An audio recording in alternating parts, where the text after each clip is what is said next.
What's up, rock nerds? Welcome back to another Geology Vlog podcast. We are traveling into the depths of the Van Horn Mountains to explore an abandoned silver mine. The road in was pretty treacherous and I had to two-track to get there, spending most of my time in four-wheel drive. God did not cooperate with us today. It's raining in one of the largest deserts in the world. But here we are, making our way up to an old abandoned mine and hopefully live to tell the tale. Here's a test pit with some pretty good mineralization leading up into a bunch of tailings piles and an old road.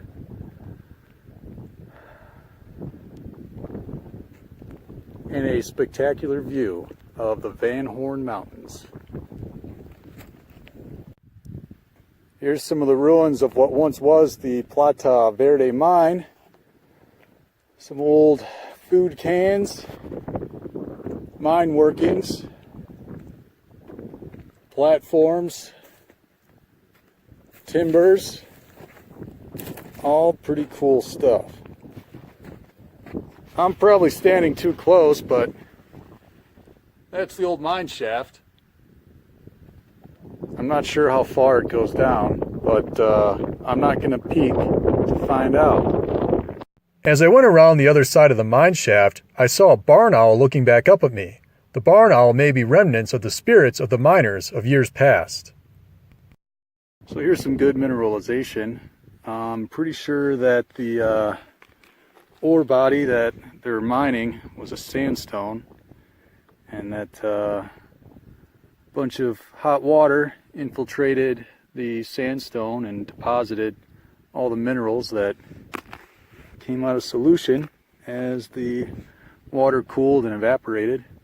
Magma rose and heated the subsurface fluids beneath the Plata Verde mine. The hot water traveled up normal faults, depositing the silver and copper-bearing minerals along the fault planes, bedding planes, and shear zones in the steeply dipping muscovite-rich sandstone beds of the Permian-aged Powwow conglomerate. So the silver ore that we're mainly after was called bromargolorite, bromine and silver amalgamation. I think it might look something like this. When I get out of the field here and away from all this rain, I'll sit down and look stuff up and take better pictures, but here come the rain clouds. I'm kind of sitting in an adit. It's an entrance to an old mine. They dug some sort of exploratory pit here, looking at all of this nice green mineralization. I'm thinking it might be chrysocolla, copper ore. I'm going to collect some and look at it later, and we'll check her out. Here you can see that the sandstone beds are dipping. They're pointing into the ground very steeply. So that means that a lot of hot fluids, a lot of hot water and gases that would carry copper, zinc, silver, could travel through all these cracks and these fractures as this area was faulted and moved, and all this hot lava rock came up, helping to deposit this ore body that these people mined. Well, the weather is turning from bad to worse. The rain is all moving in, the wind is starting to pick up, and I'm walking back to my truck, and as I'm seeing all these test pits that they dug out.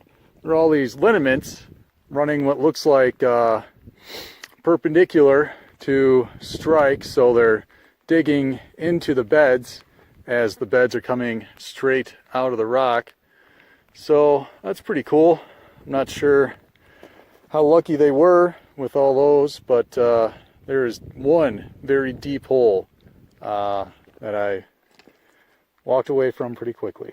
So this Plata Verde vlog episode is coming to an end pretty quickly. Here are some hand samples I collected of the minerals that I found while exploring the workings and tailings piles around the abandoned mine. I mostly found malachite, but there were instances of both malachite and chlorargyrite. as well as specimens of chlorargyrite alone. I scoured the internet to find correlatable examples to prove the mineralogy, which you can see here. Thank you for watching another Geology Vlog podcast. Tune in, turn on, drop out, and I'll catch you on the flip side.